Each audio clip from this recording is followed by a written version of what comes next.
stand together. Each and every one of us can be brothers in arms, regardless of race, regardless of gender.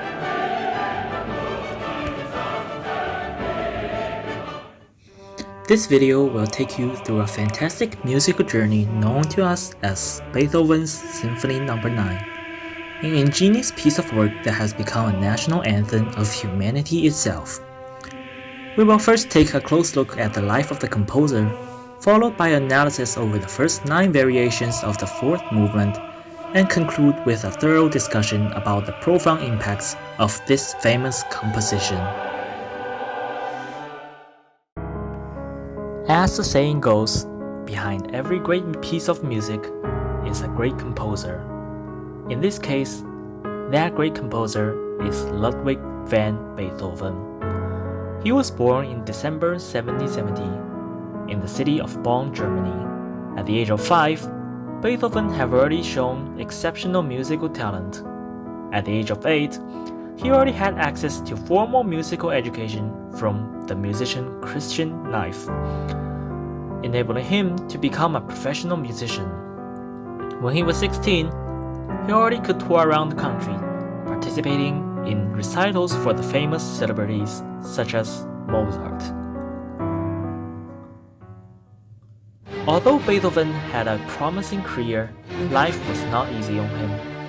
At a time when disease was still rampaging relentlessly in cities, Beethoven lost his beloved mother to tuberculosis as well as 7 of his siblings. His father's alcohol addiction worsened, so even though he was still young, he had to take charge and raise his 2 younger brothers, Caspar and Nicholas. In 1722, Beethoven moved to Vienna and joined the ranks of the world's greatest composers at the time. He studied with great musical masters like Joseph Haydn and Antonio Salieri. However, just as his career is prospering, life took another dramatic dark turn. At the age of 26, Beethoven started to lose his hearing. This left him quite embarrassed and deeply troubled, so he kept this a secret for many years.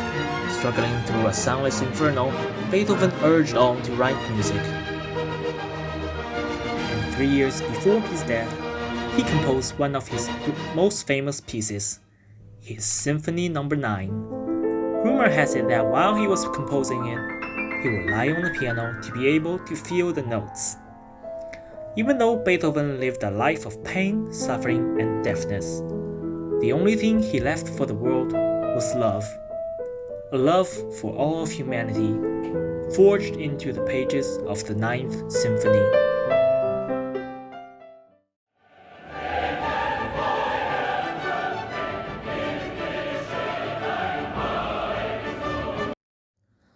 Beethoven's Symphony No. 9 is one of the most significant pieces in the history of Western art music. It consists of 4 movements, the first in sonata, the second in scherzo, and the third in double variation. The finale, in its theme and variation form, is unique and extremely famous. In the previous movements, Beethoven has been on a journey through darkness, and now in his finale, he will attain his goal of joy and triumph by repeating and rejecting the themes from the previous movements. You can now hear the theme from movement 1, and it is being rejected by the bass.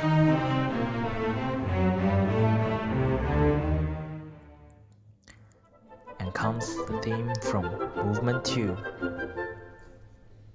And it is rejected by the bass once again, each time more pacified. And the theme from movement 3.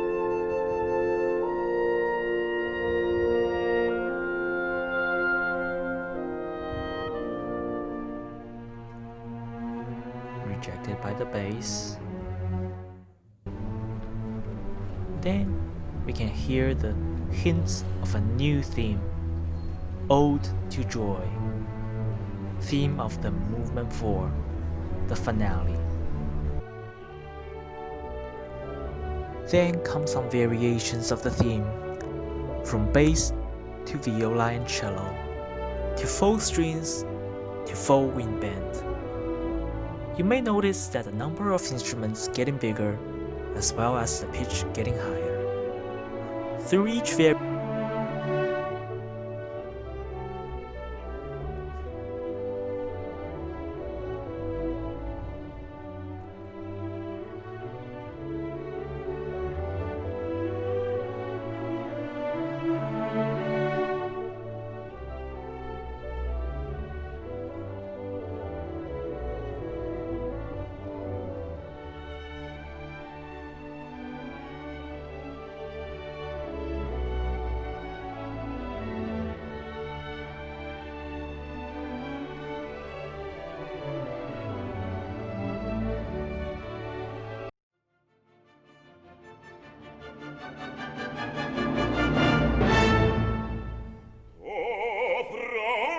and there it is.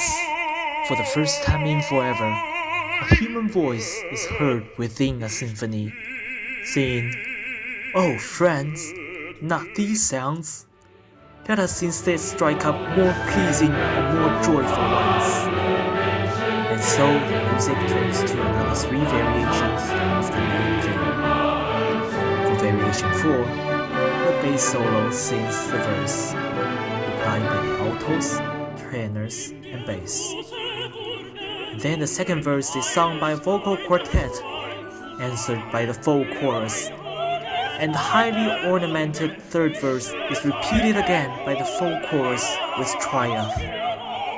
As the music develops, you can feel the sense again of rising higher and higher, as if you are going from hell to inferno, and at last rising above the clouds into heaven.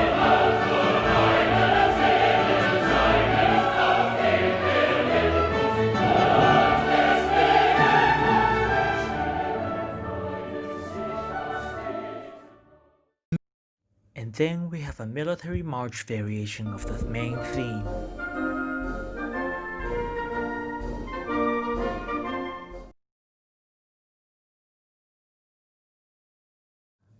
And finally come the most famous moment of the symphony as this massive chorus happens. There's just something astonishing about a deaf composer choosing to open a symphony with music that reveals, like no other music before it, the very essence of sound emerging from silence.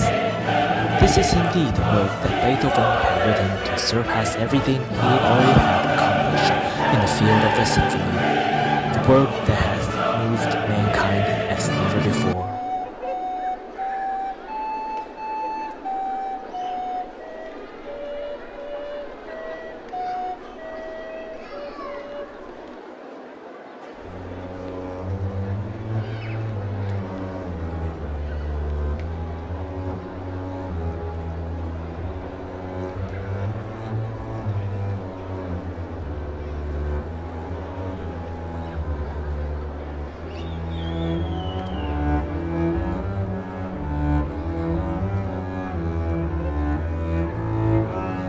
The story of the premiere of the Symphony No. 9 is widely told and disputed. Although Beethoven appeared on stage as the general director of the performance, it was Mitchell Umlauf that actually led the orchestra, taking tempo cues from him. After the symphony had finished, Beethoven was still several bars behind, and Mitchell had turned him around to face the audience. Still, there were 5 rounds of applause in a row. In this respectful country, it is customary for royal families to appear only 3 times to applaud. Today, the Ode to Joy is the anthem of the European Union and the sound of harmony and New Year celebration everywhere from Germany to Japan. And it's an annual fixture at proms, traditionally on the penultimate night of the season, as it is this year. Beethoven was simply too successful in writing a tune that really could be sung by all humanity. I believe what Beethoven wants to present in this symphony is that there is only one kind of heroism in this world. That is, after recognizing the truth of life, you still love life. It is said by Roman Roland. Also, it shows the unity of mankind and our place in the universe, regardless of race, of sexual orientation, of gender, of nationality. Because when we stick together, as white and black and Hispanic and gay and straight and woman as man, there is no such thing as impossible. In the end, I want to close this video with a poem by French writer Paul Fort, using words to express the spirit of the symphony.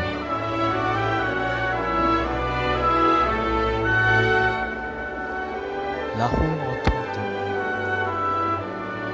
Should all the girls of the